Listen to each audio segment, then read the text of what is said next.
Yeah. Grind to get a lot of dough and dirt through all the obstacles, cause anything is possible. Yeah. Oh man, I got a lot of goals. Stack that bread and vomit nose. Anything is possible. All right, welcome to episode 1 of Equity Brothers Podcast. I'm your host, Josh Goodwin, along with co-host William Wilson. We wanted to get together and talk to you guys about real estate, wealth management, investing, entrepreneurship, all the different things that we have a passion about. And we'll be sitting down this season with a lot of influential people from across the country who have delved into those different areas and subjects and been successful in those. But we're also going to talk about our own stories and how we got started and where we came from, and hopefully provide some insight for you as to how you can make the jump from depending on others to being financially stable and dependent upon yourself. So start here with William. He's a realtor in Nashville, broker in Nashville. Recently started his own brokerage and has been very successful doing that, transitioning out of 9 to 5. We actually both came from a 9 to 5 job before we transitioned into real estate and then started branching out into different areas. So let's start talking about that. Yeah. Will, what as far as you starting in a 9 to 5, talk about that, where you were, what led you to leave your 9 to 5, and kind of how you got started in real estate in general. Essentially, man, my entire premise before wanting to do this podcast with you is to share knowledge and share wealth and essentially things that I didn't know growing up. So really what started me is take you all the way back from the beginning of my journey. I was a rapper initially. And I wasn't just any rapper. I was a rapper. I could spit. I had bars. The great Sticks is a. Sticks is a fact. And so, I was semi-successful. It just wasn't paying the bills, actually. I was spending way more money trying to become a rap star, which thank God I didn't, because that lifestyle seemed stressful. So some background for everybody who doesn't know us.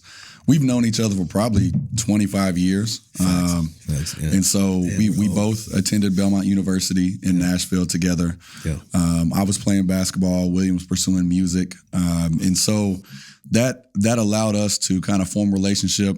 We had a lot of friends in common. And through that, we both followed each other. We've had a great relationship with the people who brought us together, but also kind of watching him grow as a person, as a music artist, and then into a business professional has been awesome. So you'll kind of get some back and forth with us because we've known each other for so long. And so talk a little bit more about that music, how that kind of influenced your grind and what it led you to kind of go down a different path. Yeah, man. So the music, I was doing music since I was really high school. 15 years old. But the music started really, I picked up in college. Actually, ironically enough, what's crazy is that my mentor, my real estate mentor, was my first music manager when I was 18, Corey Hammond. Shout out to Hammond. He got me started in real estate. But yeah, music was just, it was fun, but it was just stressful, and it was just so much grind into it, which really helped me translate that same hustle and energy into real estate. So it's a blessing. You got steps in every facet of life. So had I not pursued music so hard, I don't think I'd be as successful in my business life, because I learned so many nuances of marketing and branding and just everything. But from there, man, it was just expensive. So I gave myself till I was 30. It's if I don't make it by 30 years old, I'm done with music. And somebody actually said a pretty good quote. That was just I'm not finished. It's just a part of my life that kind of just, stopped. But because music is still in me. I love music. But yeah, at 30, man, I was just I don't want to be a 30-year-old rapper. So I gave myself a hard stop, and at that point, I hopped in the 9 to 5 game, man. It was I got to get a job. You got to pay the bills. Exactly. You got to pay the bills, and you got to grow up. What they say, when you're a child, you do childish things. As a man, you got to grow up. So I stopped. I actually got a job at Genesco. I was making $34,700 a year, which was my starting point there. And then from there, I left and went to Tractor Supply Company. I was making, at that point, I was making $40K a year, which was great to me. Even just stable income, because music was so spotty. Like I may have a good month, bad month. And then from there, man, I got a job at ComData. Shout out to my guys at ComData, man. Actually went into a bar the other day, ran into all of those dudes. One of them, my boy Dylan, got married. And ComData. And then after that, man, I transitioned into real estate, full time. But one of the things I would say is that I learned is that my 9-to-5s were like my best business partners. Like you don't leave a 9-to-5 until you fully, securely can, and that your mind is ready to really fully delve into the hustle. And that's what I learned. That was my biggest learning lesson, is that one, your 9-to-5 is your biggest business partner. Get you a job. There's so many jobs out here. People can get remote jobs, and you can hustle up $50K a year working remotely. Right. Now, which is great because you can have multiple jobs. So that's really what I learned. And that was my story. It was from. And that's interesting because you do hear a lot of people say, don't have a plan B. So that to me it's a little tough because you're telling people to jump off this bridge and take the next step, but if they don't have anything to fall back on, real estate can be tough in general, and anything where you're marketing yourself and you're having to brand yourself and you're 100% based on commission, right? Those checks don't come in. It's not easy, right? So facts.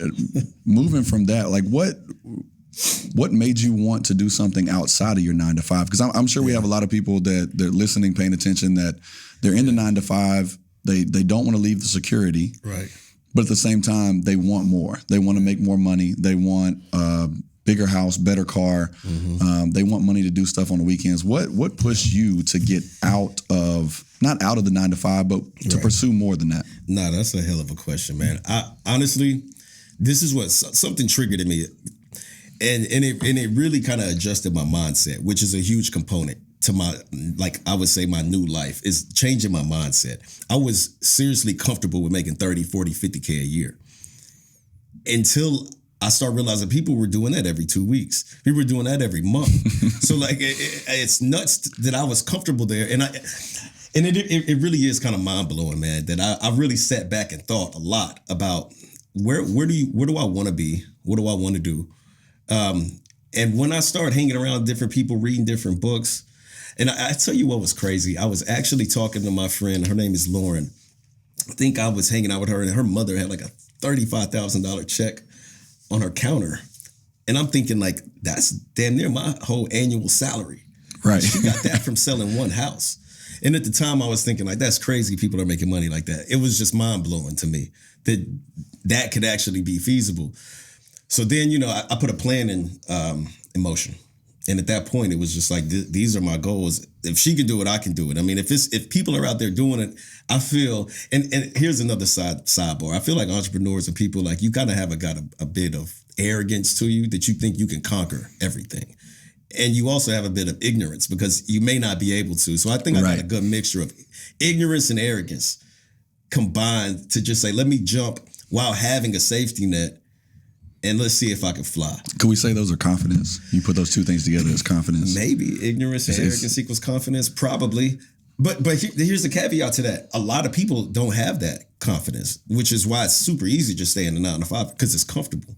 And doing this is, I'm completely always uncomfortable. Like I'm uncomfortable right now. Listen, that's a beautiful, segue or combination of your mindset and then also talking about comfort, because I think we're very similar in our mindset and always have been in terms of we're very comfortable being uncomfortable. Yeah. And whether that was, upbringing, whether that was, trying to make it, me in basketball, you in music, and you're always chasing something or you're chasing somebody.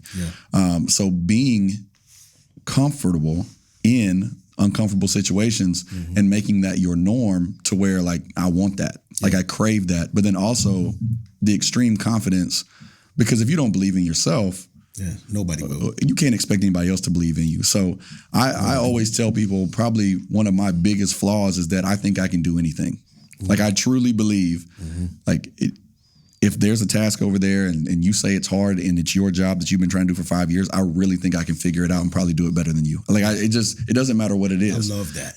That's love that energy. That's me every day. And you know, as much as we talk and text and with the guys that we came in to college with, it's a motivational thing every day. Like I may have a day where I wake up and I'm like, you know what, man, things are not going well, but I'm positive self-talk. I'm talking to myself.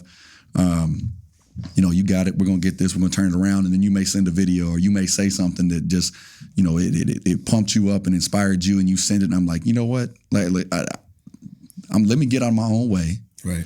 He's over here doing this. I should be the same way. I should be thinking the same way, doing the same things. And I think it's the confidence. It's the being comfortable in uncomfortable situations, but it's also who you surround yourself with. Yeah. So I think we do a good job of making sure that we're always reaching for people who are doing better than us. Mm-hmm. We have a great friend group who's successful in all walks of life, whether that be, you know, Penny is a college coach. Mike's successful. Shout out to P. Dentist, businessman.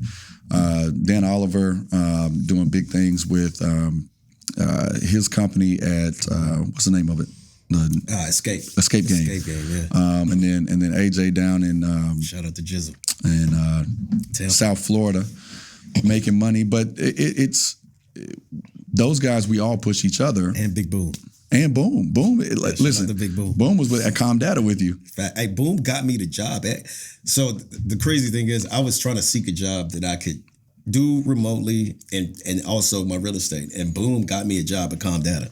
Shout out to Big Boom. And Boom's wife Katie got me into real estate as well. So like to the Herndon family. Listen, a lot of connections all across the board. But I think all of those guys, and us included, we're always looking to find somebody who's doing more and doing it better.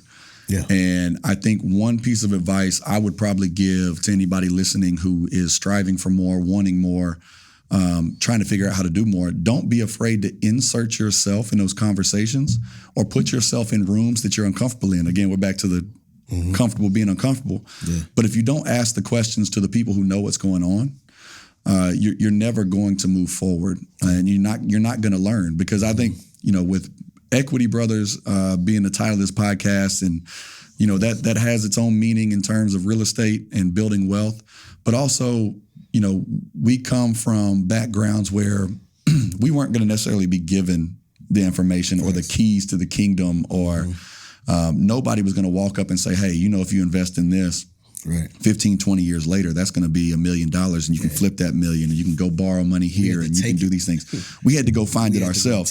So, you know, for us, it's about giving this knowledge to other people, but you have to be aggressive in the sense that you have to go get it yourself.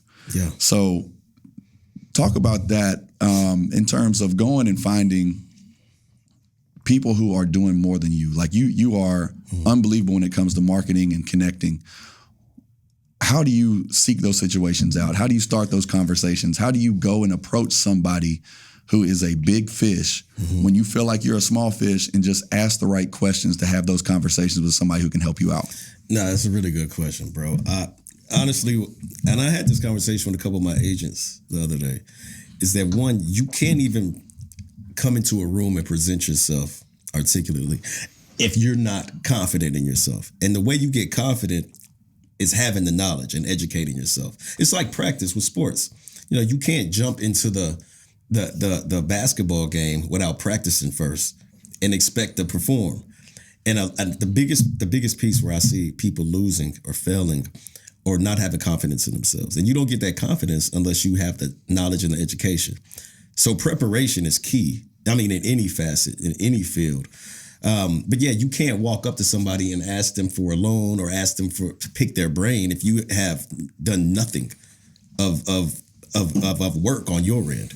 But if you don't have a follow-up, because they're going to ask you a question, they're going to say something back to you, and if you stutter and stammer and I don't know, I don't know the answer to what I'm looking for. Right. You know, you need to have a plan of, you know, what are you trying to go after? It could be quick. You know, you don't get that. Like, for instance, if you're in a room with some really educated, knowledgeable people that are assets to your life, you may get, you know, 30 seconds, a minute of their time. And if you don't impress them with your knowledge, actually, I'll give you an example, man. I had a meeting with the guy I was telling you about that owns that construction company. He's a big builder. I probably had like maybe 5 minutes of this guy's time, right? And I had to impress him. And you could tell when people are like, impress me. Right. I hate that crap though. You know what I mean? But like, I hate it, but you still got to do the little dance and talk to him and give him your resume real quick. But you still have to, what I try to tell people as well, you got to have a value add too. So like, I'm trying to tell him, give him some game as well. Let me bring some knowledge to you. Let me bring something to the table because I don't like coming empty-handed. And that's something else I learned. You can't come empty-handed. Everybody, regardless of your walk of life, you have something to improve somebody else's life. Everybody has different strives, walks of life. So that would be another tip is one, after you get the education, be a value add to the person. Well, I think that's a key component of building any business, whether it's a company, whether it is, building yourself up as an employee within a company, whether it's working for yourself as a realtor, any of those things. You got so much competition. Right. If you don't bring value, you might get one deal. People might use you one time, but there's no reason to come back to you. If William doesn't bring anything extra to my life, then all right, man, I appreciate it. But the next guy just asked me something else, and I'll work with him next time. Everybody's a realtor. Look, shout out to I did a mixtape. Everybody raps. Like everybody was rapping back then. Everybody raps now, but everybody's a realtor. It's probably like one of the most saturated. It's time to get back in the booth. Bro, look, I'm in the booth now. I feel like that's what I'm saying. It's Mike. I feel like I need to drop some bars. But now everybody's a realtor. It's crazy saturated. One, I think it's too many. I think it's too easy to get a real estate license once. And you only got to get like a 70. Right. Like what? Like that's not even real success. A 70? It's kind of like graduating high school. Dog, but like that's what I'm saying. Like, so you got to get a 70. And then it's crazy because you deal with so many realtors. I'm sure you deal with this on a daily basis that don't know what they're doing. 100%. And then you have to do both sides of the job to get the deal done. But then you see why 95% of realtors don't make it to year 5, 80% don't make it to year 2. You see why. Implementing that with the hustle and then the lack of education and preparation is super annoying dealing with that. But that also gives us a bad name. Right. People like, I don't want to give this guy 3%. My agent didn't do anything. 100%. My last agent didn't do it. What value did he bring? Yeah. So that's a whole nother frustrating topic. But no, and I think one thing that you add, I admire a lot is your constant giving of education, constant giving of knowledge. I think that we underserve our youth. Oh, facts. We also underserve our middle-aged and young adults and older adults. Something that we both believe in that I think is a big component of why we're motivated each day and why we're trying to grow each day is that it's never too early and it's never too late. There's the saying in real estate, the best time to buy real estate was yesterday. The second best time is today. The more you wait, the more you're just going to be behind. But I think watching you go out and educate and watching you make that an emphasis, and that's something I believe in is really educating. But getting into high schools, getting into middle schools, putting on seminars, things like that. Yeah. How does that education influence, and why is that important to you? Why is it important to make sure that these people are educated for the rest of their life? The biggest component is that I think people think, for instance, buying a house is a lot harder than what it really is. Getting your credit. So I didn't have any of that knowledge, like any kind of financial literacy. I didn't have that. So that's why I always say, like, in a sense, I like being Robin Hood, is going in these rooms and these meetings and then just taking the information right back to the people. Like, I like sharing it. As soon as I get it, I'll share it on my Instagram and then field questions from people that don't understand it. Because, I didn't know anything. And this is being transparent as possible. I didn't really start even trying to get credit or obtain real estate until I was like 30. That's how it's not too late. Which I always say, man, if I wish I was like 20, right, I would be so far advanced. But until I was like 30 years old, I didn't really try. So that's why it's like crazy when I see people like, 17, 18. I love to tell them, bro, do this. Do this right now. Start this right now. Right. Because you could be so far advanced. And I think that, I came from a place where I didn't have any kind of financial literacy or knowledge. So if I can see it and I'm thinking to myself, this isn't that difficult. It's not easy, but it's not that difficult if you implement a plan. So I like learning and sharing that knowledge and giving it back because I just love to see people grow. And I had crazy. I spoke at East Lit. A young guy, I was in his class. He went and got his real estate license. He's actually about to come work with me. Shout out to Antonio, man. But he was like, look, I got my real estate license.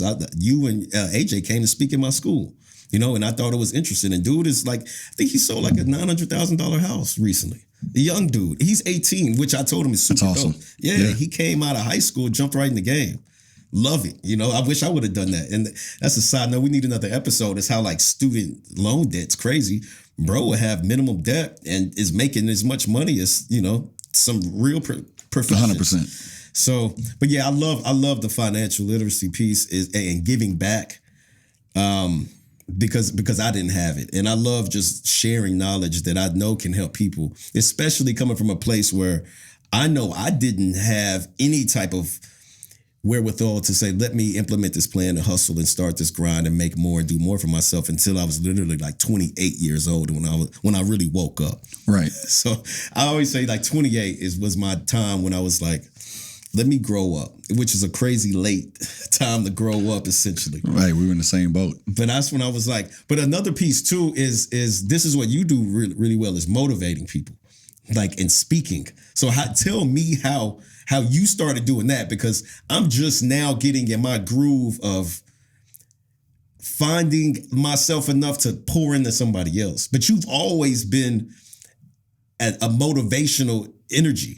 Like, how did you even get that?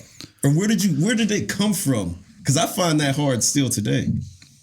For me, honestly, it started with sports. And it's the same concepts that you've talked about. It's just from a different perspective. So, whether it's the repetition of working on your game or putting in extra time, things like that, the more reps you get in anything, the more education, the more, you spoke to those things, the more confidence you get. Right. And as you get those things and they build up, now you're getting more confidence. Now, when a problem arises, I can handle that because I've seen it. I've been through it this many times. And so the work gives you the confidence. The confidence gives you the ability to give that to somebody else. And then the more you do that, the more you start to get kind of pissed off when people don't do it. Man, like you watch somebody, and we've had this conversation a lot when it comes to real estate. You can give somebody the game, but I can't want it more than you want it. Mm-hmm. So if I want it for you more than you want it for you, we're just going to be spinning our wheels. Like, you're not going to accomplish anything. Right. Like, I'm going to be mad that I'm telling you how to do it, and you just think it's supposed to happen. Yeah. So when it comes to a motivation thing, like I spend a lot of time really with positive self-talk, kind of pumping myself up, telling myself, like, I'm going to do this. I'm going to be this. And then I'm going to go out and work for it. And then finding a target and really striving to beat that target, exceed that target, whatever it may be. It could be a sales target now. Right. It could have been a number of shots. It could have been winning a certain number of games. But being able to have those conversations with people and say, like, look, this is right here. Here's how you do it. Why don't you want this? Mm-hmm. Because we all want more. Thanks. The problem is most of us like to talk about wanting more versus like to doing what it takes to get more. So going from basketball as a player, transitioning over time into coaching, like you said, when I took my first teaching job, I think my salary was $30,000, $31,000, which is crazy. But at the same time, like, I thought I was paid. Like, I thought I was doing it. Like, I could pay my own bills. Oh man, it's a blessing, right? And had like money to eat. Yeah. And then had money left over, and they were going to give me the same amount of money next month. Like, it was crazy. So, I didn't really have a job growing up. I made basketball my job. Right. So getting a check and being able to pay stuff on my own was motivation. But then as I got further into education and, I got this is a story for another day. I have my master's in Braille.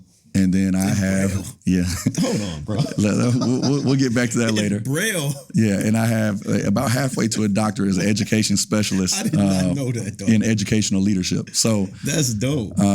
All those things together,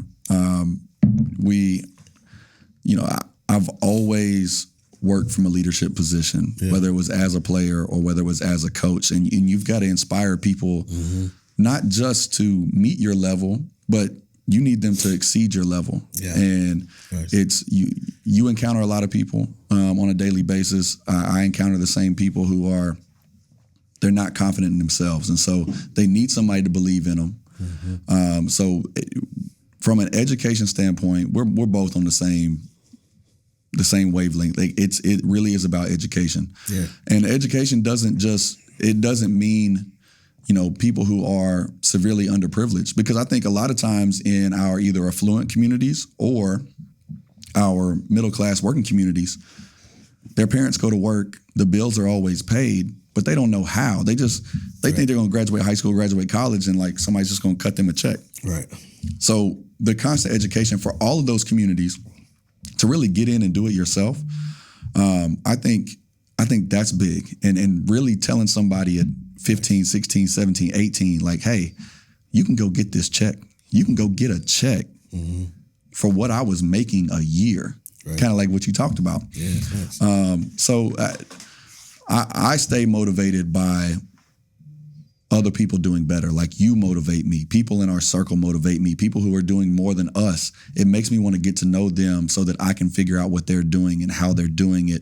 And I want to have those conversations. I think it's a daily chase to try to be better and try to be more. Right. So that's really where that comes from for me. I don't mind speaking. I don't mind giving that knowledge to other people. But the more I start talking about it, the more excited I get about it. And so when I get excited, it makes me want to go after it. Right. And it makes me want to say, like, why won't you do it? Like, you go do it. Right. Go make money. Go make these calls. Like if somebody told you, and you have this conversation with realtors, hey, if you make 15 calls a day, you're gonna get a contract. 15 calls a day, you won't get less than one contract a month. Right. But people are scared to do that. And so giving people the roadmap, but also trying to figure out why are they not following that roadmap, it's a tough thing to watch. But it is frustrating, bro. I think that's why, we're here, why we want to investigate and kind of give our audience not just real estate, but different ways through entrepreneurship, bringing in different people in different industries, whether it be trucking, whether it be trucking, CBD, everything. Yeah, all industries. And another thing too is that I do know this though. Everybody's not cut out for this. Everybody's not cut out to be an entrepreneur. Like there are people that really are 100% fine and feasible with just saying, look, I'm gonna wake up, I'm gonna go to work, I'm gonna go home, I'm gonna go to sleep. And that's fine too. Like that's perfectly fine. That's why the same thing I tell people about renting. If you want to rent forever, cool. I don't rent shame. Yeah, and just being honest, if you're built like that, this is not for you. You probably can cut this off. Yeah, facts. And that's why a lot of times I think when you speak from an air of like entrepreneurship, people automatically kind of like be like, oh, they think they're better. I don't think that at all. This is just an avenue to change my life that I feel like I want to share with others. So I wanted to preface that too, is that you don't have to be an entrepreneur. But it's still different things through entrepreneurship, like planning, that can still change your life. Like planning is huge. Like you can't win without a plan. It's like, even like I was telling my friend, one of my niece's friends, I'm helping her buy a house, and she was talking about her boyfriend. And I was like, well, what's y'all's plan? Like, even in something as simple as that, like if you, I'm gonna tell my daughter this, if you date a dude and you ask him like, yo, what's his 5-year plan? And dude is like, I don't know. And he don't have a plan for you either. Like you need to have like a 2-year, 5-year, 7-year, 10-year plan and work towards something. If you don't wake up with purpose, and you can implement that even in a 9-to-5 lifestyle, but even more so, you have to have that if you're hustling as an entrepreneur. But that's also something I wanted to say is that a lot of people, I've gotten that before in my DMs, like, I don't want to be an entrepreneur. Like, you don't have to be, but you can still implement some of the lifestyle choices. 100%. To be successful and happy and not living check to check. But the crazy thing is, I don't know why people wouldn't. Like, even if I was a steadfast 9-to-5 employee, I would still be looking for outside hustle. Like, because really what started me was like, look, here are my bills. What can I either go buy or go do to cover these bills? so I could invest this money and do something.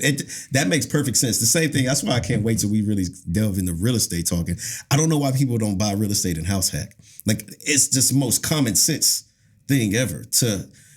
It's like the best 401k you can have. 100%. And which I can't wait till we start getting on those topics. But that's something I just wanted to preface, is that you don't have to be an entrepreneur to enjoy this.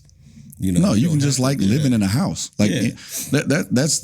That's the interesting part, and why I think real estate is probably the easiest and best way to start building wealth. And that's one thing I harp on. I know you do as well. Is you have to live somewhere. Have to. You're going to live somewhere. You're either going to pay somebody else to live, or you're going to start paying yourself through your mortgage. Whether it's house hacking or short-term rentals, long-term rentals, new construction, being able to flip land, flip homes, buy old ones. There's so many different strategies. But at the basis of all of it, you have to have a roof over your head. Yeah. And as soon as you start that process, you're going to watch a $200,000 house be worth $250,000. Yeah. And now you've got this equity. And now you're like, oh, I sold this house 2 years later, and they gave me a check for $70,000. If you rent for 3 years, when you move out, there's a good chance they're asking you for more money. Yeah, every year you're renting. So rent prices are astronomical. Yeah, and you're never getting a check when you leave. Good luck getting your deposit back. Right, and that's the thing too, man. And it's just so much that I feel people need to learn, but it's such a huge jump for some people to even say, look, I don't even know if I can qualify for a mortgage. I don't even know if I could qualify. But that's why it really does go with mindset. If you can tell yourself, or even if they had one person in their family that was like, go do this, just push you in this direction, I think that could change a lot. Because a lot of the first-time buyers I deal with are like, look, I'm not worthy.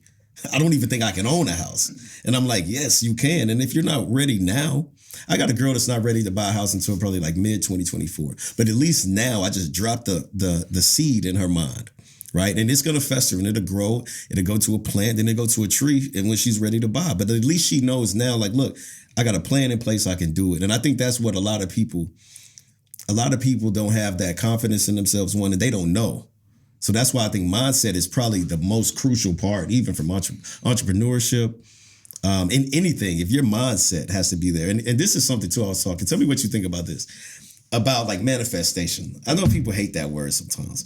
But what do you think about just manifesting and manifestation? What do you think about when somebody's like, hey, here's an idea, here's a thought, and I'm gonna manifest it? Well, I mean, it sounds crazy. It sounds crazy to people who don't do it. I'm going to think about what I'm going to be doing, and it's just going to happen. But what, in reality, what that is and what that means and what it says is just that, the more you constantly think about something, the more it's going to be on your mind. Right. If you think about it before you go to sleep, you're probably going to dream about it. Yeah. If you wake up thinking about it, you're going to start doing things in that manner. And so manifestation, whether it's just strictly through thoughts or whether it's actually through putting yourself in those rooms we talked about, going out of your comfort zone to meet people. Yeah. The more you get in those conversations in those rooms, the easier it is to see yourself in that role. Now, if you're let's say you're just a worker at whatever 9-to-5 job and you're making $40,000 a year, you're not just going to up and say, I'm going to be a millionaire next year. Right. And then you come and check back a year later and it ain't happened yet. Yeah. That's not going to get it done. Right. But it's that constant thought of, you want more. All right, here's how I'm going to do it. I'm going to make myself do this. So positive self-talk, things like that, it's putting yourself in the mindset or in the mind frame that I'm going to achieve this, and this is what I'm going to do. And you talked about planning, so that's a huge part of it. It's not just telling myself I'm going to go do these things. If you're going to run a marathon, you don't just say I'm going to run a marathon next year, and then 2 days before the marathon you sign up and go run. There's a plan you have to put in place. Mm-hmm. There's a training regimen. So you have to create that plan, and it's taking this big goal and having smaller goals and then also having steps that you're going to do to reach those small goals. So if you have something, you have weekly goals. Like we did some accountability meetings with each other, and we talked about, I'm going to do this every week. Well, that's great, but what are you going to do every day? And so when you have those small goals, you have to be accountable to yourself. Did I do them? If I didn't do them, why? Mm-hmm. And I love accountability. We had, I met with John Cheplak, came and spoke to our company and was talking about accountability, and he put it in a real tough, hard way. He said, give yourself a goal, tell me what you need and make it that somebody that you love is depending on it. Mm. So, for example, let's say that's deep. Let's say your goal is that Blaine needs to own 5 houses by the time she's 20. Yeah. And you need to have enough money in the bank to take care of her for the rest of her life. Yeah. That's your goal. That's what you're working for every day. These are the steps to get there. Here's the weekly steps. Here's the daily steps. Mm-hmm. The kicker comes when you have to be accountable to yourself and you didn't do the daily goals and you didn't do the weekly goals. Mm-hmm. You got to look at yourself in the mirror and tell yourself that Blaine's not that important to you. Yeah, that would crush me. So if your daughter is not important enough for you to get on the phone 10 times a day, right, and hustle. Then you not? Do you love it? That's crazy. That's a hell of an analogy because that's so true. And that's wild. But so actually, bro, that is a perfect segue because my next question to you was what was initially your motivation to jump off the porch and get into the entrepreneur game and what consistently motivates you? Because you have to wake up with that purpose, with the purpose-driven life, one. But what was your initial motivation? And I guess it could, trickle down to your current motivation. But I think, I don't know, some of my motivations transition like a stream. Yeah, it's a constantly, changing thing. So what was yours that made you say, you know what, let me step out of my comfort zone? And then what consistently motivates you? So in terms of what made me go out and pursue real estate, it was, in education can be great. I was a high school teacher and basketball coach for 10, 11 years. And that was a great aspect and point in my life. But I got to the point where I was maxing out my education. When you get another degree, they pay you an extra $5,000 a year. Well, when I got to the point where there weren't really any more degrees to get, I was going to have to sit there for 20 years. And I knew that the maximum I would get a raise was going to be $1,000 a year. So I struggle with ceilings. Yeah. I struggle when you tell me I can't do something or this is the most that can be done, because then I go back to saying no, I'm better than that. I'm better than you at that. So no, you're not going to tell me what I can't do. Yeah. As soon as you tell me that I'm not going to do something, mm-hmm. I become obsessed with doing that. Yeah. And again, it's probably a character flaw that I have that I want you to see it. I want you to tell me I can't do it. Mm-hmm. And then I'm going to do everything in my power to do it in front of you. Oh, I love that. And so when I saw that, all right, you're making $50,000 a year, next year, you're going to cap out at $51,000. And my problem with education was no matter if you're the best teacher in America, you get paid this. And if you're the worst teacher in America, you get paid the exact same. That's crazy. There's no incentive. All the money. Well, yeah. Now that's a whole nother thing. Teachers deserve all the money. It's probably the most underpaid profession, any public service. And now they want teachers to carry guns in the school. Listen, man, it's wild. Teach the kids and come strapped. That's crazy. On top of other things. That's a crazy thought. It is when you gave me that ceiling of until retirement, I had 20 years until I was going to be able to retire as an educator and get my retirement plan.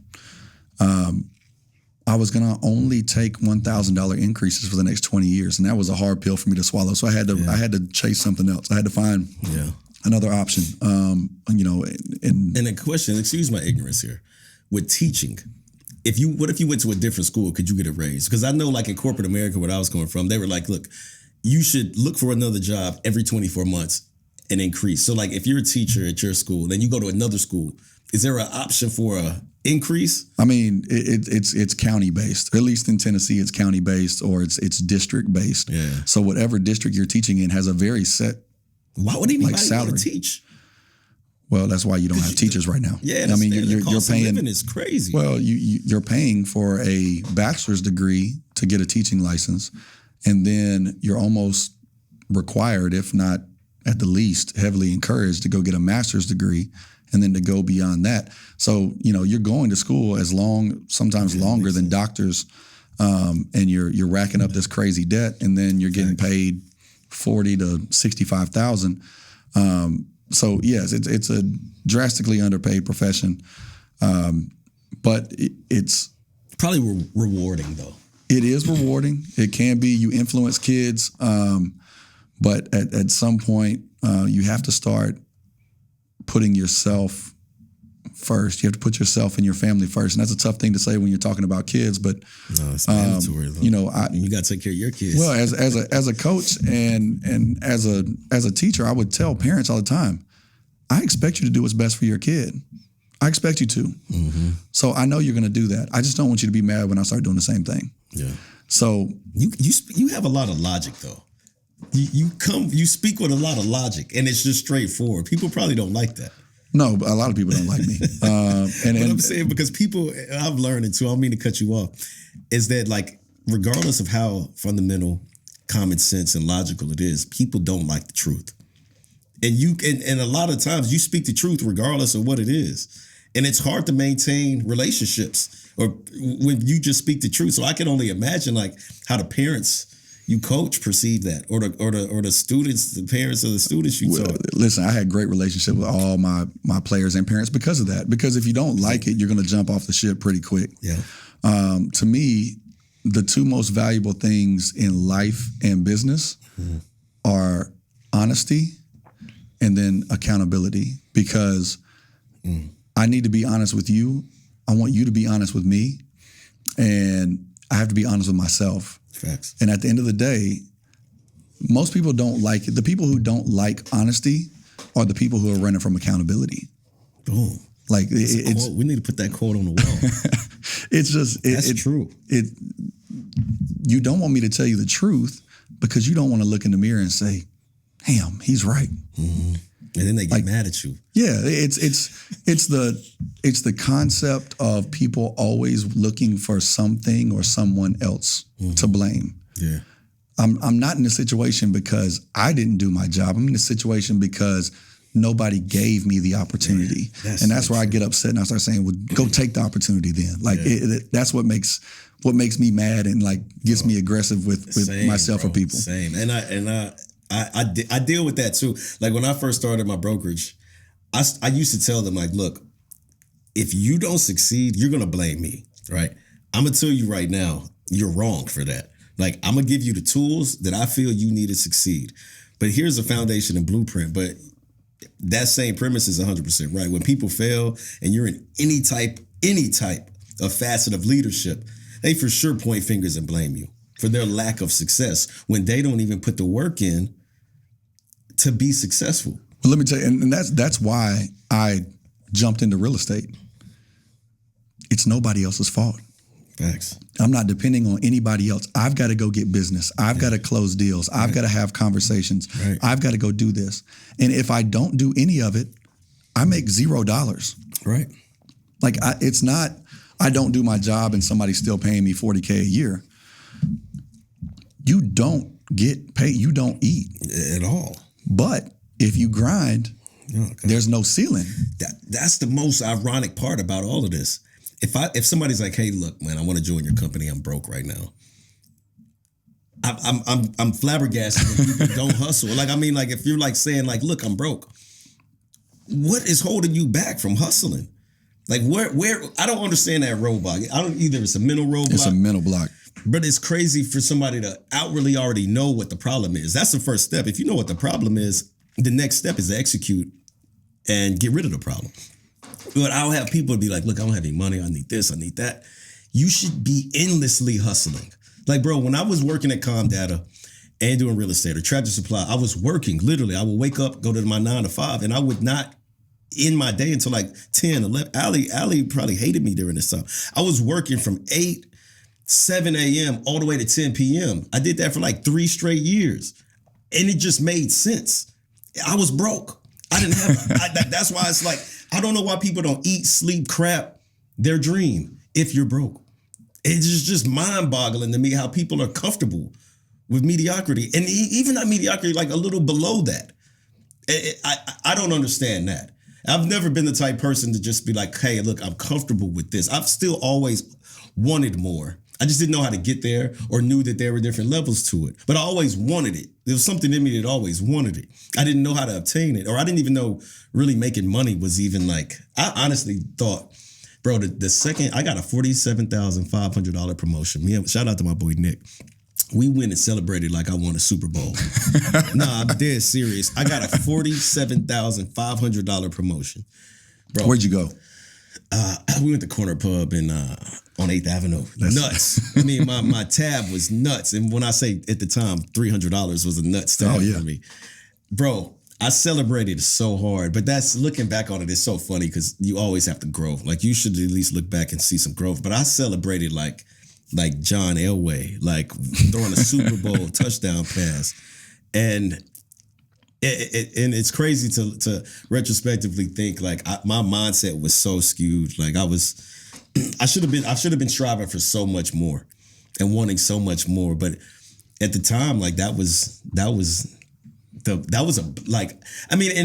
was a good step up from where I was. But I had God and my family and myself. I had bigger aspirations than that. At the time, I didn't know that. But even then, it was like I still wasn't satisfied with that. Well, I think that's part of it. You asked, why aren't people chasing that? And I think part of it is they don't know how. Right. They're scared to take that jump, that leap of faith. But I think too often, because of the day and age we live in with social media and everybody's got something to say and everybody's watching you, people are scared to fail. What are they going to say if I don't do it? What are they going to say if I don't make it? That's so true. So they would rather do nothing quietly than to go out and fail publicly, which is really, we talk about this all the time. There's no failing, right? It's learning. I'm not losing, I'm learning. Yeah. So I don't mind it. Like you have to fail. I don't enjoy failing, but I enjoy increasing the people on the other side that are saying, I told you couldn't do it. Yeah. He wasn't going to make it. Yeah. He can't do this. Right. I love giving them fuel because then they turn me into like a monster. Like, and that's so true. That's what I really crave. Yeah. Like I crave I love it. Standing in the corner at Duke and everybody around you, the hands, everything going crazy. Mm-hmm. Like I crave that mentality of everybody's really against you. That. I remember, so first of all, for people that didn't know, I walked on as a player, manager for Belmont, but Goody would thrive in those environments. I remember one time I got cussed out at Memphis University, but you would thrive in that energy. When people were just throwing stuff and yelling, you love that animosity though. Like that gets you off a little bit. Yeah. I know you get hyped, but that's the same premise too with me. Like when Jordan was on his 30 for 30, he was saying like he would make up scenarios to push himself.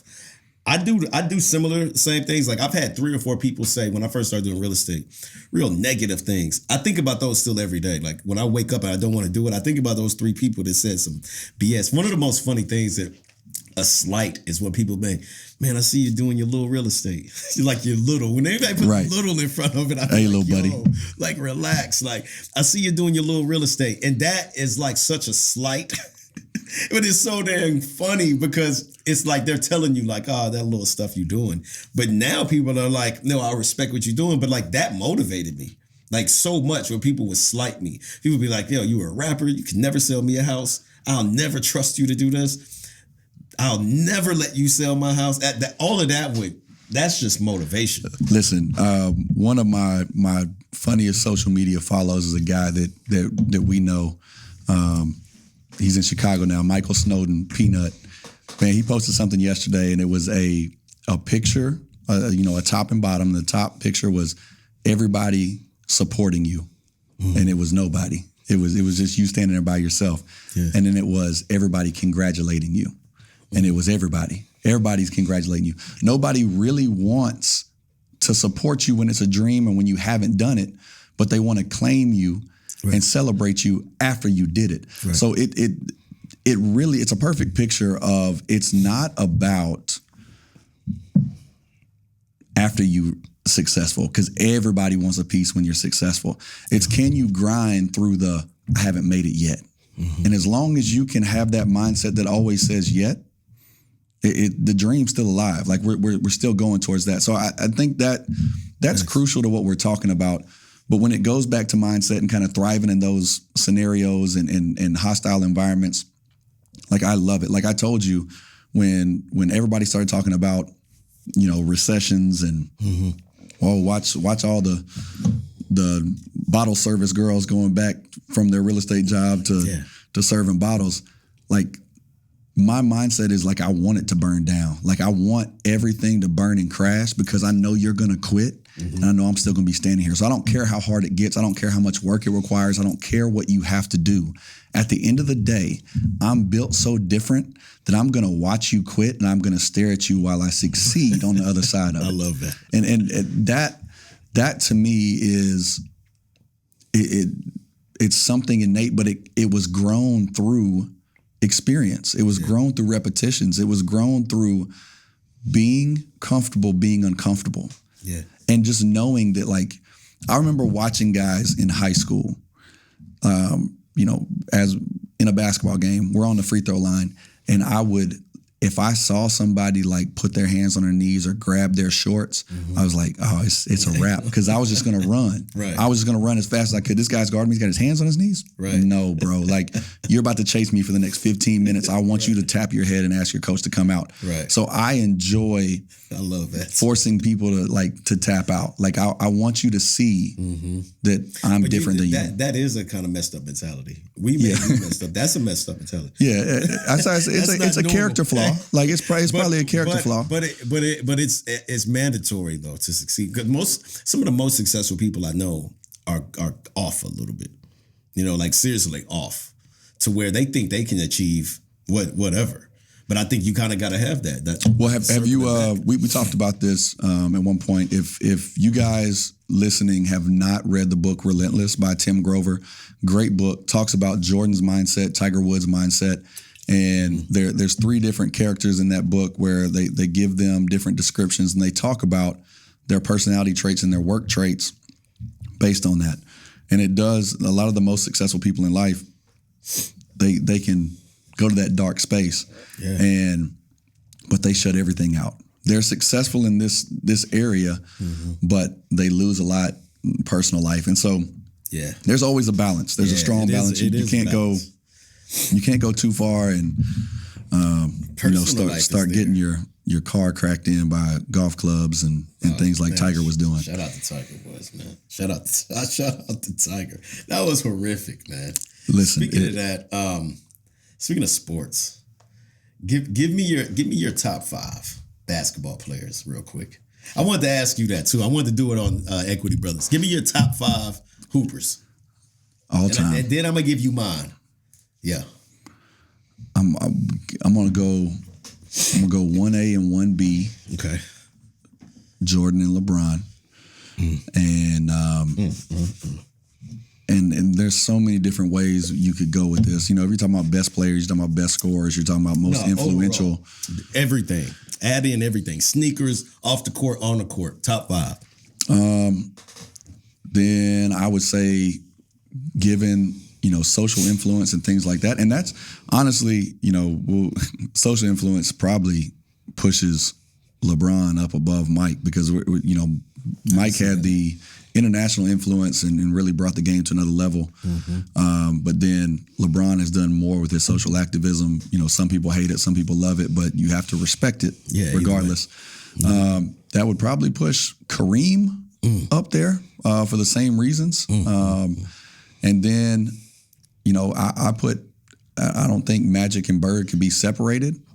And then 5, do you go Kobe? And listen, because I think 5 years ago, 6 years ago, Kobe's not in there. But since Kobe has passed, the influence that he has had on people, and not basketball players, but people in general, has been crazy. So if it would, at 5, it would be Kobe or Steph, because Steph has just changed the game. I disagree. Completely changed the game. But all right, who you got? My top 5: Kobe Bryant At 1? at 1, 2 Black Mamba, 3 Bean Bryant, 4 Kobe, 5 Mamba Man. See, this is why Kobe has Bryant to be 5. is the best So this is why I'm telling you that. I love Jordan. I love Braun. They're up there. They'll be 6 and 7. But Kobe, to me, like, I wake up every day and I'm on the Mamba mentality. No excuses, accountability, all that hustle, all that grind. And really, like, because you know people in the league, they'll tell you Kobe didn't have any friends. He took his helicopter to the game. He cut everybody off. Like, he was obsessed with the game. And that's how I try to look at real estate and entrepreneurship. I want to be obsessed with it. Like, that mentality he had, he didn't have time to club. He had time for friends. It was just family and his obsession. And that's what I love that. Like, I love that. He didn't care about jewelry or clothes, or he was just obsessed with it. And that's really how I kind of like want to, I would say, either not necessarily fashion my passion after that, but I at least want to just kind of like maybe follow in that same type of lead and footprints. But I don't see, and as far as like, and that's just me personally, that's my subjective conversation. But I think even in the game, like, I love guard play. His shot was just beautiful. It looked beautiful. People say he missed a lot. Yeah, who cares? He made a lot. But everything about him was just, to me, was just phenomenal. Like, no, he was Kobe, a dog. Yeah, and that's what I love. I love dogs, bro. I love dogs in all facets. Like, I love when people are relentless. That's why I love you. I love relentless hustle, grind, and tenacity. That's such a, I like people that motivate me too. And for dude to motivate me, I've never met him. So you like people who grind and are dogs, and you like people who block out everything else and do it. So you probably got Westbrook and Kawhi in your top 10 then.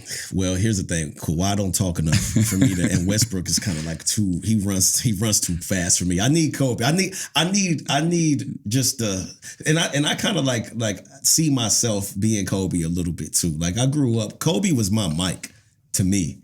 But no, I don't like Kawhi. I don't like Kawhi in my top 10, nor Westbrook in my top 10. Just so you know, you're probably going to get random basketball discussions, random music, rapper discussions. All of that.